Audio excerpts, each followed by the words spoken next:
Bienvenue dans ce podcast dans lequel on va parler des coachings, de comment améliorer notre technique de coaching, des conseils, outils, toutes des choses que j'ai appris dans ces 6 ans d'entrepreneuriat et en étant coach. Ici, je vais te parler aussi un peu des arrière-scènes de mon entreprise, de mon business et de ma formation pour devenir coach. Donc, si tu cherches à apprendre encore mieux à être coach et donner encore plus de résultats à tes clients, tu es au bon endroit. Dans cet épisode de podcast, je vais vous aider à coacher vos clients sur des addictions ou des mauvaises habitudes. C'est l'une des choses qu'on voit le plus souvent en coaching de vie. Les mauvaises habitudes sont exactement les choses pour lesquelles les clientes viennent à nous parce qu'ils veulent vraiment se créer cette vie qu'ils désirent, ils veulent vraiment avoir plus de bien-être, plus de paix dans leur vie, mais ces mauvaises habitudes, ces trucs le gardent encore dans des cycles répétitifs, schémas répétitifs qui sont pas forcément bien pour leur santé, leur bien-être, leur vie et n'arrivent pas à s'en sortir. Donc, comment est-ce que nous, en tant que coach, on peut les aider à se libérer de ces mauvaises habitudes et du coup changer leur vie grâce à des nouvelles saines habitudes de façon de faire? C'est exactement ce qu'on va aborder dans cet épisode. Alors, rien que l'autre jour, on était en coaching dans ma formation pour devenir coach et on fait souvent des pratiques ensemble dans mes formations, n'est-ce pas? Donc, l'autre jour, l'une des participantes s'est fait coacher par une autre des participantes sur une mauvaise habitude. Donc, c'était l'addiction au café et au pain. Et elle vraiment n'arrivait pas à lâcher ça. Elle était consciente de son addiction, elle essayait de le lâcher pendant un certain temps, mais malgré ses tentatives, elle y revenait tout le temps. Et ce qui était très rigolo, c'est que pendant qu'elle parlait et décrivait à la coach du moment ce qui s'est passé, elle disait oui, mais après je me dis je suis tellement rigide déjà dans ma vie sur plein de choses, au moins dans ça je peux être souple. Après je me dis aussi finalement si tu prends un petit morceau c'est pas grave, si tu prends quand même une petite tasse de café c'est pas grave, c'est juste un petit peu. Et vous voyez ces phrases là sont des pensées. Et si on n'est pas attentif en tant que coach, pendant que la cliente elle parle, elle nous raconte et nous explique, on peut quelque part les louper. Mais ça sont des informations capitales, extrêmement importantes parce qu'elles semblent rien, mais sont exactement la pensée qui la retient en fait de lâcher cette habitude-là.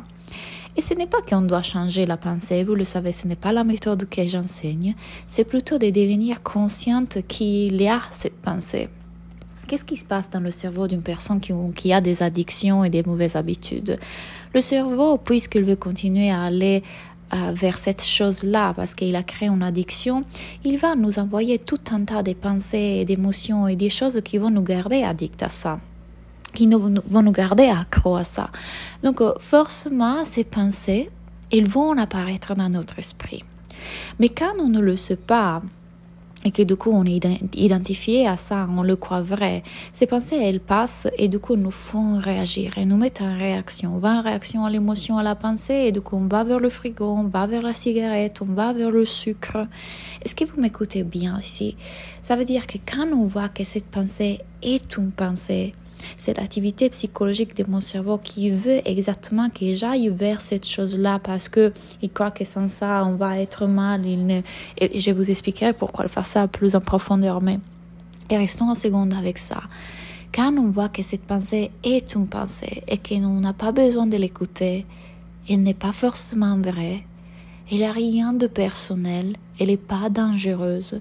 Et qu'on voit que même si elle est très sournoise, la pensée qui dit « Oh, juste pour une fois », on n'a pas besoin de l'écouter. On peut l'explorer. On peut quelque part aller où? Ok, je vois ce que mon cerveau est en train de faire et je vois l'activité psychologique de mon cerveau. Et à ce moment-là, c'est qu'on peut regarder et envers quoi on peut être curieux, c'est l'émotion.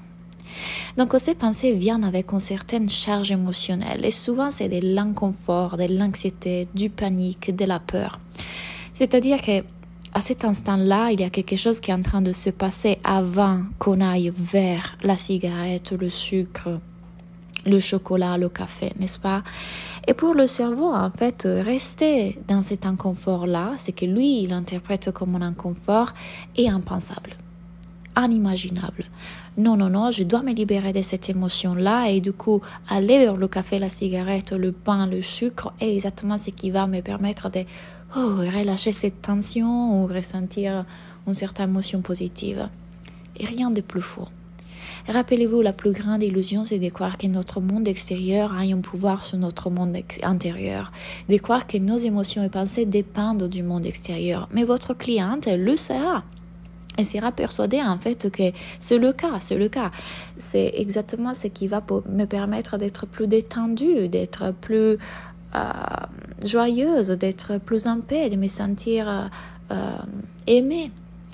Donc forcément, avec cette connexion-là que notre cerveau a fait avec cet élément extérieur, il y aura une forte impulsion d'aller vers la cigarette, le café, etc. Donc la première chose à essayer quelque part à montrer à notre cliente, c'est de voir les pensées qui sont là et comprendre que c'est tout à fait normal, l'activité psychologique de notre cerveau, et l'aider à dézoomer un petit peu par rapport à son expérience.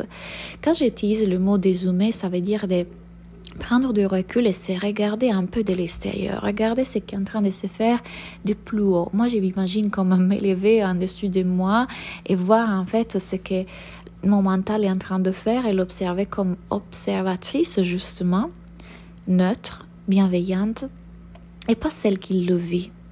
Quand on l'aide à dézoomer sur son expérience et à voir ce qui est en train de se passer, déjà elle est en train de se placer en observatrice et pas en celle qui le vit.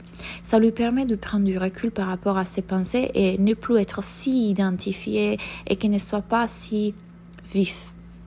Or, quand on le fait en séance de coaching avec notre coach, donc avec vous, il sera plus facile de le faire. Mais quand elle se trouve en face du frigo, là, ça sera un peu plus difficile pour elle. C'est pourquoi la deuxième chose qu'on veut quelque part, et ne prenez pas forcément ça comme une méthode, mais c'est un peu comme ça que moi je le gère en coaching et j'invite à mes élèves en fait à le faire de la même façon parce que c'est très efficace en vrai. La deuxième chose est d'aller inviter la cliente à ressentir ce qui est là et laisser émerger ce qui est là sans en avoir peur. Alors, beaucoup plus facile à dire qu'à faire parce que notre mental est super malin, n'est-ce pas? Mais à ce moment-là, dans lequel je vais aller vers la cigarette ou le sucre, parce que cette émotion, cette anxiété est là et quelque part je vais m'en libérer.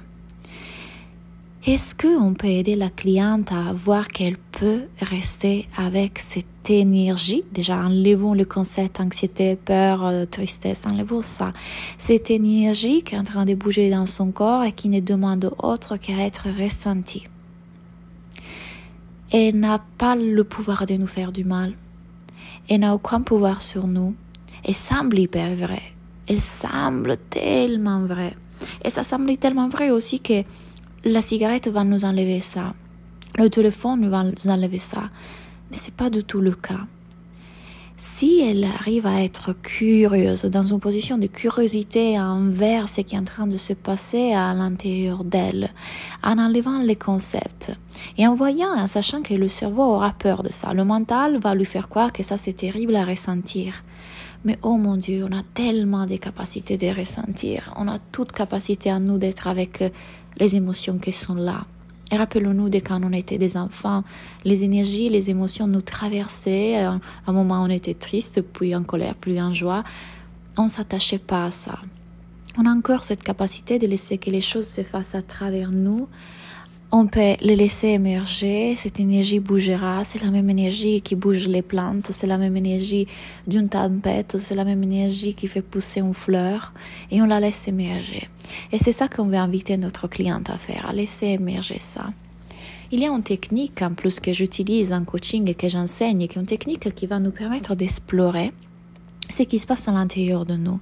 Avec beaucoup d'amour et curiosité, on se place dans l'observateur bienveillant, dans l'être supérieur, et on va interroger nos parties sous-conscientes pour voir effectivement quelle partie est en train de prendre le dessus et croire qu'elle a vraiment besoin de ce truc extérieur pour être bien.